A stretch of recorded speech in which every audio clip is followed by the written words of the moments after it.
When the Halo Master Chief Collection was released in late 2014, it was riddled with more technical problems and game-breaking bugs than a Battlefield beta. Hey yo, what the fuck? The multiplayer, its main selling point, was completely unplayable. Connectivity issues made matchmaking nearly impossible, and wait times longer than waiting for your dad to return with the milk.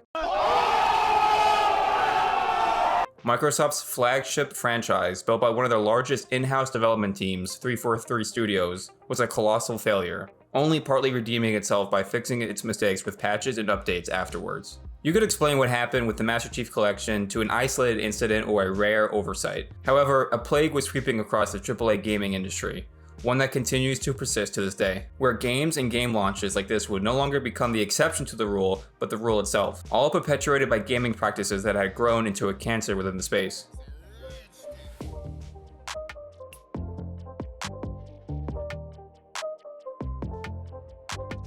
Pre-orders are a great method for people to purchase a game early and play it day one, and for those developers to use that influx of cash to work on more content down the road. But this is the most optimistic view.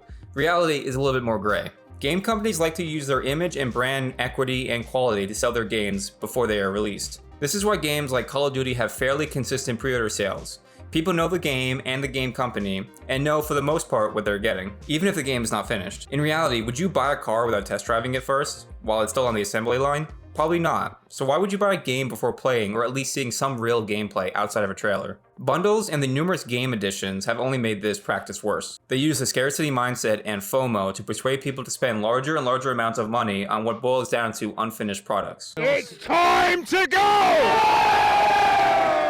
All you have to do is search Fallout 76 Power Armor Edition and you will see the very recent and egregious example of this. This really has it all: an expensive, misleading pre-order bundle, deceptive marketing, all backed by an unfinished, bug-filled game.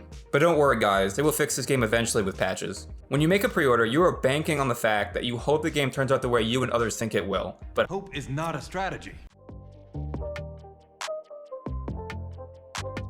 When Microsoft bought Activision Blizzard in 2022 for $70 billion, it marked the largest consolidation in video game history. But it was not the first, and will definitely not be the last of these kinds of transactions. The maker of many successful franchises such as Call of Duty, Diablo, and Overwatch will now be under the direct control of an already behemoth of a video game company. And this does not even include all the studios and games they acquired when they bought ZeniMax, parent company of Bethesda. This kind of crude business tactic is not exclusive to the video game industry by any means, but the effects are similar in all circumstances. Consolidation and monopolies decrease competition and soaks up the total revenue in the video game industry and helps funnel it into a few select companies. The result is unchecked success and at worst vanity. Smaller companies, when developing and releasing games, need to make positive impressions in order to be financially successful. If you own part of a market, like say casual FPS for Call of Duty, selling millions of copies becomes not only predictable, but expected. The result of this is complete complacency. Drunk with success and a corner on the market, why invest more money and try to make new changes to a game when the minimal effort is all that is needed to make billions of dollars? After all, there was little competition. By design. The rise of remakes and redux illustrates how stale the AAA industry has become. The question being asked in boardrooms is not what new games can we make or will this new IP be successful, but how many billions of dollars can this game make? With this kind of expectation, it is much easier to make another installment of an already successful franchise than risk developing a new one that might fail.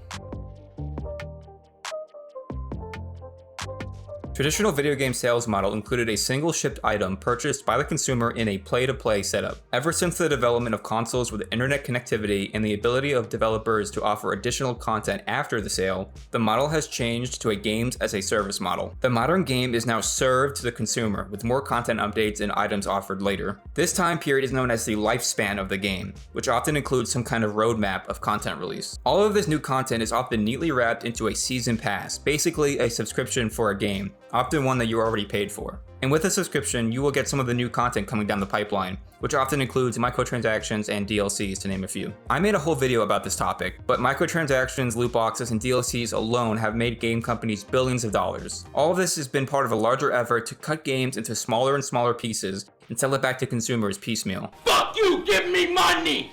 Whether it be removing features from a game just to sell it on later, or cut content from the finished game to sell it as DLC. Buy a game, season pass, DLCs, and at some point you will actually get the full game. Pre-orders work hand in fist with live service games.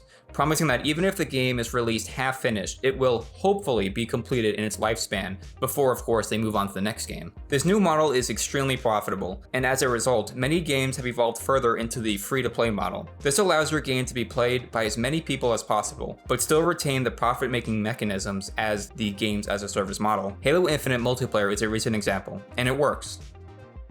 Many devoted Diablo fans were justifiably angry when the newest installment in the series was moved to mobile exclusive. Is this an out-of-season April Fool's joke? But this is in line with where the money is, and gaming companies will always follow the path that leads to the deepest pot of gold. People want to play great and fun games that aren't trying to nickel and dime them. I think this is a liability nightmare. You don't have any claims that you can back up, so I'm out. Valheim is an indie game that was released by a small Swedish studio and quickly went on to sell 10 million copies on Steam. How many people made this game? 5. 5 people made this game, which started as a side project with an extremely small budget. For comparison, Battlefield 5 sold 7.5 million copies from a AAA studio with thousands of employees and vast amounts of resources. Thanks for watching, and I'll see you guys later.